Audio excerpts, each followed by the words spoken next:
I knew I should have worn a flak jacket instead of linen when Jenna invited me to that executive brunch. By the third mimosa, she leaned across the rooftop table like a discount Bond villain, sunglasses crooked, and purred. "You're too dependable to lead, Marla. You'd make a great support system." The word support hit harder than the July sun baking the shrimp skewers.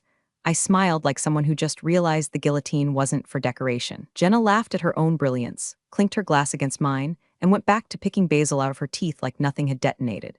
Behind my polite nods and cucumber water composure, I was counting the number of interns I'd trained who now had better parking spots than I did.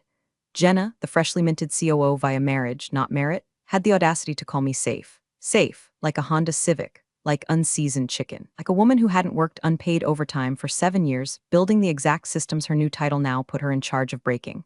By the way, since 97% of folks just listen to these stories and ghost us like a bad Tinder date, hit that subscribe button. Seriously. It keeps our petty little revenge engine fueled and makes the team feel like the chaos was worth it.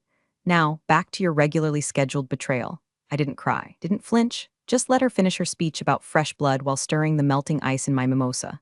I'd heard that phrase before, usually right before a merger, a firing, or when someone's about to hire their cousin with a minor in philosophy and a vape addiction. I raised my glass, toasted her success, and handed her my 2-week notice like it was a dinner mint. No speech, no tantrum, just a little smile and the quiet knowledge that she'd mistake my exit for surrender. Truth was, I'd already started packing, just not boxes. Documents, emails, screenshots of Slack messages where Jenna called our interns hot but hopeless, HR memos she accidentally deleted. I wasn't leaving a job, I was peeling back the drywall on a termite nest. Her snub didn't hurt because it was unexpected. It hurt because it was exactly what I knew was coming. Jenna never saw me as a threat. Just another lifer in kitten heels with a color-coded Google Calendar and a drawer full of Tums. What she didn't realize was, some of us don't scream when we're angry. We build exit strategies. I'd spent 7 years making executives look smart in boardrooms. I was the ghost in the spreadsheet. The reason campaigns launched on time. The person who made sure Jenna never had to explain what gross margin meant to a journalist. And now, I was just another fixture she wanted to replace with someone who understands TikTok and calls every idea disruptive. Fine, let her underestimate me. That brunch ended like it began, with Jenna giggling and me nodding. But this time, I was holding a mimosa in one hand and a printed resignation in the other.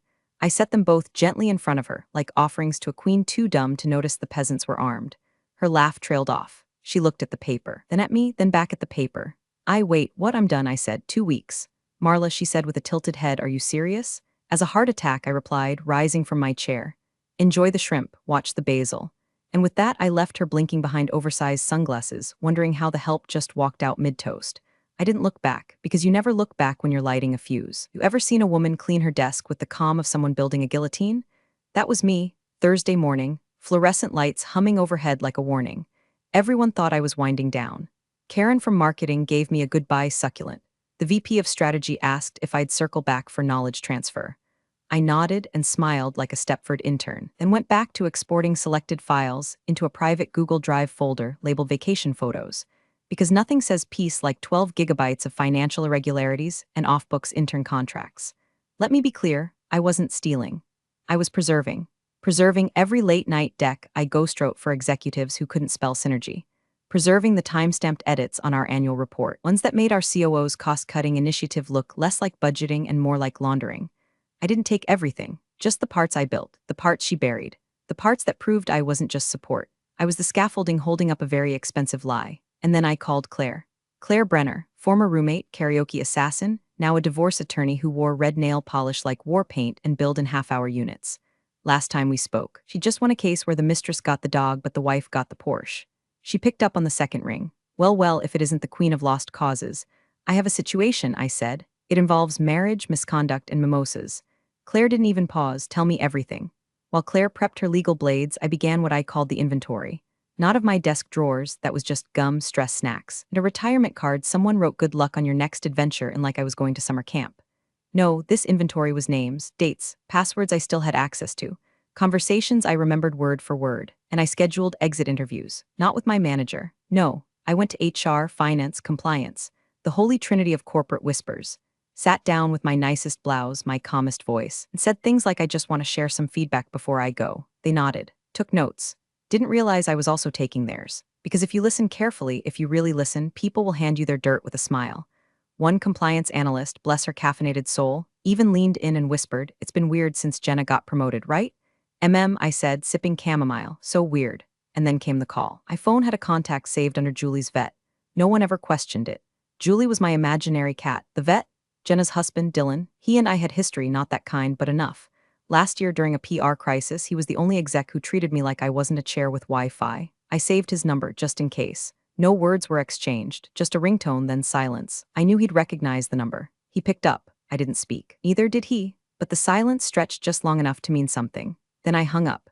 Controlled resolve, that's what they'd call it if this was a Netflix thriller. Rage under glass. What it felt like was holding your breath while someone else walks toward the tripwire. Jenna thought she'd humiliated me over Eggs Benedict. She had no idea she was eating her last meal in a house I built, and just quietly rigged for demolition. I wasn't done. I was just beginning the exit strategy. They booked the lunch in the glass conference room, the one with the fake fern, fingerprint-smudged walls, and that awkward view of the loading dock. Jenna stood dead center like a game show host, all teeth and tension, wearing a lavender blazer that probably cost more than my first car. The farewell cake read "Good luck, Marla," in grocery store frosting, and they even spelled my name right this time, which almost felt insulting. Like after 7 years, all I got was accurate spelling and half-melted buttercream. The junior VPs lined up to take turns saying things they'd clearly Googled 5 minutes before. "You were really great at explaining stuff, Marla. She taught me how to use the CRM. Twice. She always had gum." They spoke about me like I was already dead, a harmless ghost in slacks who brought snacks to quarterly meetings and left spreadsheets color-coded like Easter eggs. No mention of the client I saved from suing us.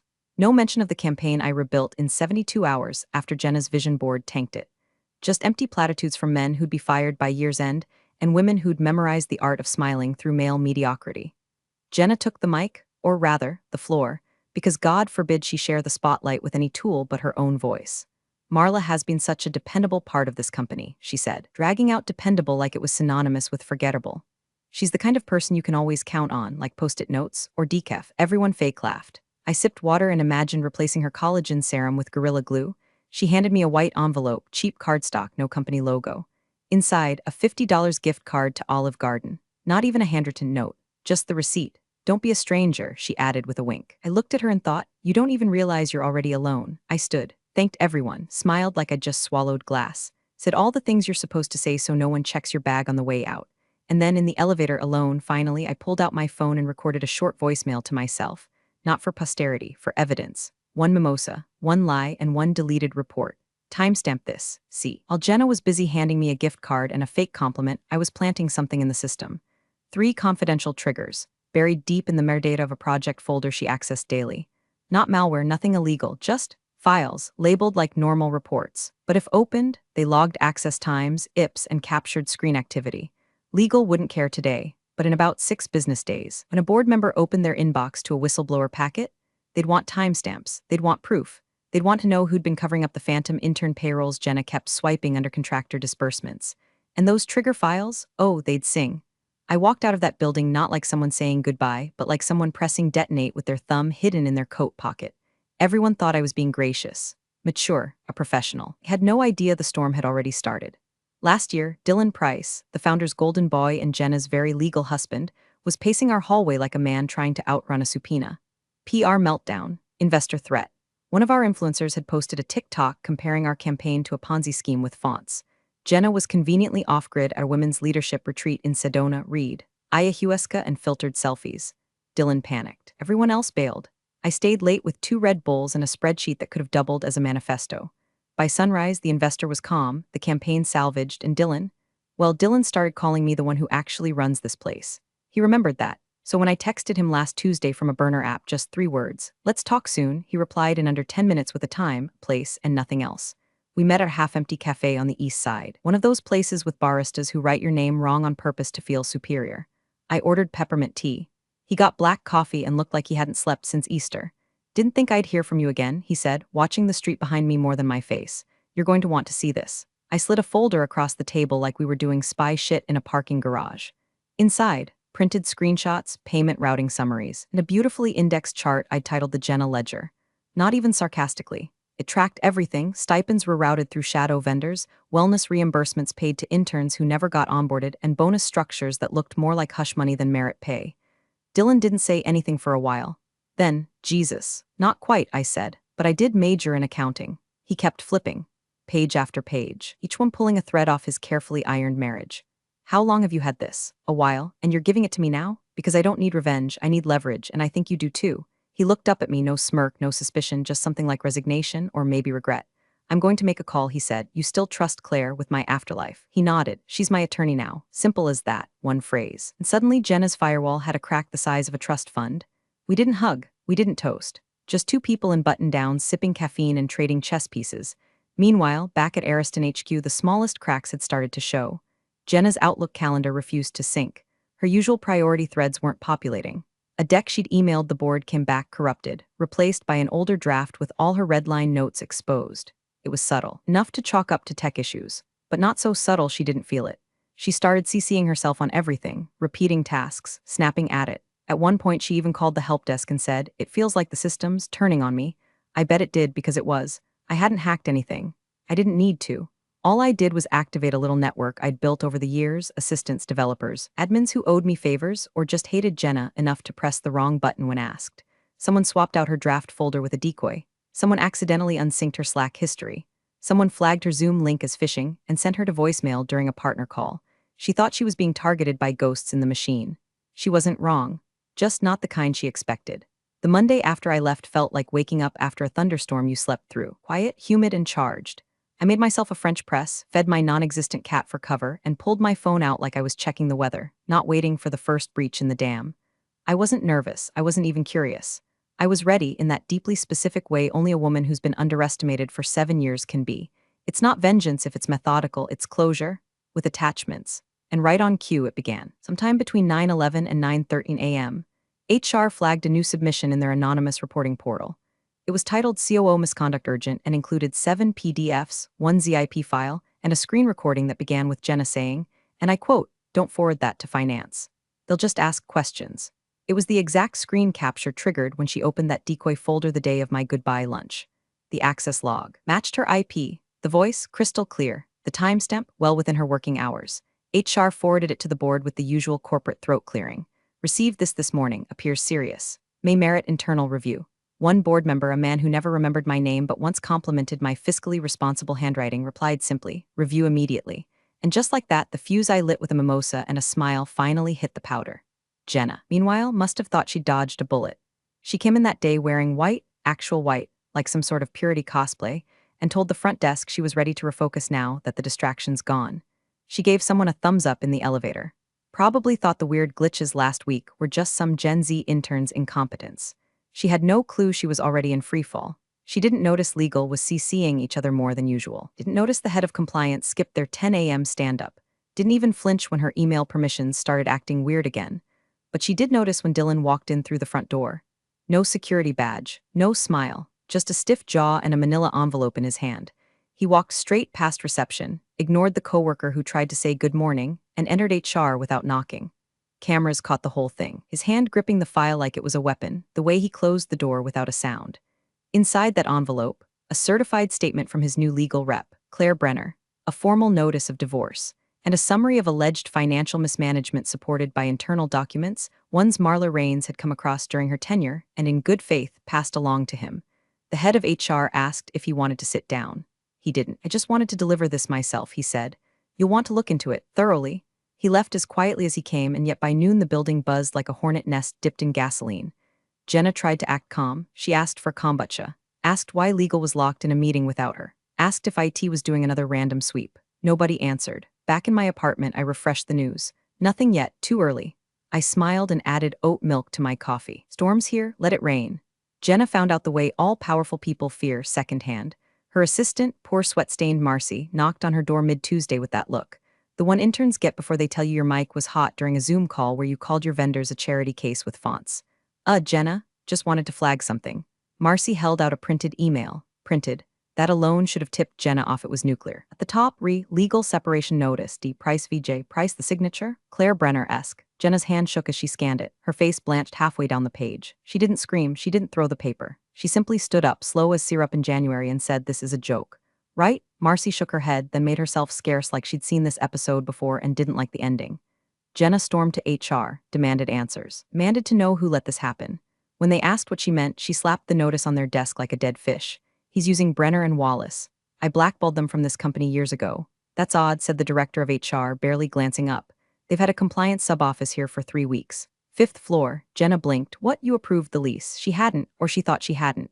But the system said otherwise, e-signature, timestamp. Even the internal memo she supposedly sent. All legit, except she'd never seen them. She spiraled fast. That afternoon, she accused 3 department heads of coordinating against her. She called IT into her office and asked if anyone had accessed her files while she was meditating. Yes, she used that word, meditating, at her desk, with Spotify set to power focus and a lavender candle that smelled like wet drywall. By 3 p.m., she'd had her calendar wiped accidentally, been locked out of the expense system due to compliance realignment, and cherry on top, discovered a file on her own desktop labeled Legacy Access. She clicked it. Inside, 3 subfolders, one labeled Onboarding, one labeled Conflict History, and one called Red Flags. All of them bore her digital signature. All of them last edited 4 days after Marla left. That was impossible. Except it wasn't. System didn't lie. The timestamps lined up. The metadata pointed to her credentials, to her laptop, to her. She called IT, they ran diagnostics, found no malware, no breaches. Could be user error, one tech said, clearly not realizing she was one user error away from strangling someone with a USB cord. No one accesses my files, Jenna hissed, not without me knowing. The tech glanced at the folder again. Well, someone did, for the rest of the day. Jenna roamed the office like a ghost with Wi-Fi, cold, glitchy, and glitching harder by the hour. She paced the halls like they were shrinking. Doors stayed closed as she walked past. Conversations hushed. She barked orders and nobody barked back. Her power didn't collapse all at once. It frayed quietly, one cord at a time, and every tug revealed how little she'd built herself. Meanwhile, upstairs on the 5th floor, Claire's new office door remained closed. But the lights were on. The first lockout hit at 8:12 a.m. sharp. Jenna opened her laptop, clicked into the finance portal to approve her weekly bonus release. Yes, weekly, because nothing says leadership like compensating yourself every Friday, and got the red screen of death. Access denied. She tried again. Same result. She refreshed, restarted, smashed her mouse like it owed her money. Then she called IT, put on the voice, tight smile, tight tone. Hi. Says I don't have permissions to access the finance directory? A pause. Then the tech said, yeah, that's correct. Excuse me? Access was revoked by the audit team. Standard procedure per board directive. What audit team? They said you'd know. She hung up, dialed Dylan, voicemail, of course. Because at that very moment, Dylan was across the city in a glass-walled office, seated next to Claire Brenner, laying out a multi-tabbed spreadsheet labeled Executive Irregularities J. Price, the source, compiled, confirmed, and watermarked by 1M. Reigns, every dollar unaccounted for, every fake intern, every boutique wellness vendor that billed $11K for energy cleansing and turned out to be the side hustle of a CrossFit trainer Jenna was definitely not just networking with. Claire spoke calmly as Dylan nodded. There's an entire payroll substructure built under your COO's login, Dylan, but the signatures don't match. We're talking ghost accounts, falsified contractor invoices, and an intern program that ran under a completely different LLC, owned, coincidentally, by your wife's yoga instructor. Dylan didn't react. He just signed the declaration of disclosure and asked what time the board meeting was. Back at Ariston, Jenna stormed into the executive boardroom with the fury of a sinkhole in stilettos. What the hell is going on? She demanded. 9 board members, one long silence. The chairman cleared his throat. An internal audit has been initiated. For what? Accounting concerns, compliance, digital access trails, expense anomalies. Who initiated it? Dylan Price. Her voice cracked. My husband, your co-founder, he corrected. She laughed. Actually laughed too loud, too long. Then she slapped the table with an open palm and shouted, this is a damn witch hunt. You're all just jealous because I cleaned house and none of you had the balls to fire dead weight. One woman flinched. One man took notes. Someone whispered, we're recording this. Jenna froze, her face flushed from throat to cheekbone. She stood in silence for a full 6 seconds, then hissed, you don't know what I've done for this place. The chairman replied, we're about to find out. That afternoon, more doors slammed metaphorically than physically. Jenna's Slack admin rights revoked. Her expense card frozen. Her executive assistant mysteriously out sick for the week. Meanwhile, Claire's paralegal, wearing the world's calmest blazer, began sending HR packets titled Witness Statement Submitted Anonymously. Each one described the same pattern. Erratic leadership, verbal abuse, expense manipulation, untraceable interns, and mysteriously vanishing compliance emails. Some were written in neutral corporate speak. Others were raw, typed like someone finally exhaled after years underwater. A few even included screenshots. HR read them all. So did legal, so did the board. Jenna thought she was the apex predator in a glass tower. She didn't realize she was the only one left with her name on the lease and a trail of breadcrumbs dipped in gasoline. I watched it unfold like a fireworks show I didn't buy a ticket for but somehow got front row seats. My new apartment sat 5 stories above a quiet coffee shop and didn't smell like burned ambition. No more beige cubicles. No more badge swipes at 7:58 a.m. so I wouldn't get dinged for being tardy. Just a view, a cat I finally actually adopted, and a job offer from a competitor Jenna once called a branding farm for has-beens. Funny how those has-beens gave me a signing bonus with more zeros than my last 2 years combined. The call from Claire came right as I was setting up my new Wi-Fi. It's done, she said. Board has everything. Everything. A weighted word. In this case, everything meant 3 notarized whistleblower statements from current Ariston staff, full access logs showing Jenna logging into dormant payroll portals at 1:17 a.m., screenshots of unauthorized bonus approvals, disguised as vendor corrections, and the cherry on top, a flagged email chain between Jenna and a shell account registered to her branding consultant, which, surprise, was the CrossFit intern with a burner Gmail address and an Etsy page selling crystal deodorant. Claire had walked into the boardroom like a litigation Valkyrie and handed over a sleek black envelope with tabs, indexes, and color-coded annotations. Jenna had no idea how professional quiet rage could look in hardcover. The board didn't say much. They didn't need to. That same evening, Jenna received a formal notice. Administrative leave pending investigation. Effective immediately. No access. No communications. Return all equipment by 5 p.m. She trashed her office in under 12 minutes. Word is she screamed at a ficus. Kicked over a framed Woman of the Year plaque. Told her reflection in the lobby mirror, "You'll regret this." No one asked her who you was. Dylan had already moved out, quietly, like a man leaving the scene of a controlled burn. No fight. No bags thrown on the lawn. Just a neatly folded pile of paperwork on their kitchen counter, labeled Revised Asset Division Proposal, and a note taped to the wine fridge, "It's all yours now." By Friday, the leaks hit the trades. The business blogs loved it. COO on leave amid scandal. Financial inquiry founders divorce attorney investigating spouse's company from strategy to subpoena.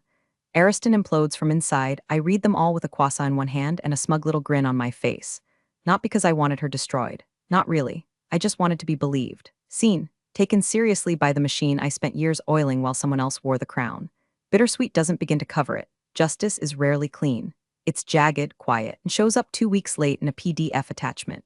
Jenna thought I'd vanish, that I'd resign and rot in irrelevance. Instead, I became the ghost in her hard drive. And now, she was the one being erased. The glass door still bore her fingerprints when she walked in, though this time there was no badge swipe. No assistant at her side. No morning latte with collagen powder. Just Jenna, wearing last week's blazer and a grim little smile stitched across her jaw like she'd practiced it in the rearview mirror. The lobby had changed. Subtle but deliberate. The flowers were gone. The reception desk had a new face behind it, someone she didn't recognize. And the TV, usually broadcasting market trends, now displayed a simple message in sans serif font: "Welcome to a new era of compliance and risk strategy." Then she saw it. Right beneath the logo, freshly affixed to the door of what used to be her personal meeting room, was a brushed steel plaque: Compliance and Risk Strategy C. Brenner-esque, she stopped walking. Breath hitched, and for the first time in years, Jenna Price, the self-appointed architect of Ariston's future, felt the full-body blow of irrelevance. Claire Brenner looked up from the HR table like she'd been expecting her. "Jenna," she said, not unkindly. Jenna stood there like she'd been shot, eyes glassy, lips parted, skin drained of that performative bronze she kept up with weekly appointments and good lighting. She didn't say a word, just dropped her purse, collapsed into the nearest chair like a marionette whose strings had finally snapped. Claire folded her hands calmly and tilted her head, eyes sharp but unreadable. "Would you like to discuss your exit strategy?" HR didn't even flinch. The cameras were already rolling. Jenna didn't answer, couldn't. Her throat worked around some invisible lump, her nails dug crescent moons into her own palms, and her gaze fell to the floor, where her own reflection in the polished tile looked up at her like an accusation. Somewhere upstairs, her name was being scrubbed from the shared drive. Her permissions revoked. Her title rescinded. Not with drama, but with precision. The same kind of surgical precision she thought she was known for. She hadn't lost the game. She was never playing it. She was the board, and someone had flipped it. Later that night, as the city dimmed behind a veil of fog and expensive silence, Jenna sat alone in what used to be her luxury condo, now half empty and echoing. Her phone buzzed once, just once. Voicemail, unknown number. She tapped it, and heard my voice, calm, clear. "Final, you were right. I wasn't executive material. I was something worse." Pause, strategic, click, no follow-up, no explanation, just silence. She sat there for a long time, phone in hand, breathing like each inhale was a confession and every exhale a punishment. Because by the time she realized I wasn't gunning for her crown, it was already in my back pocket.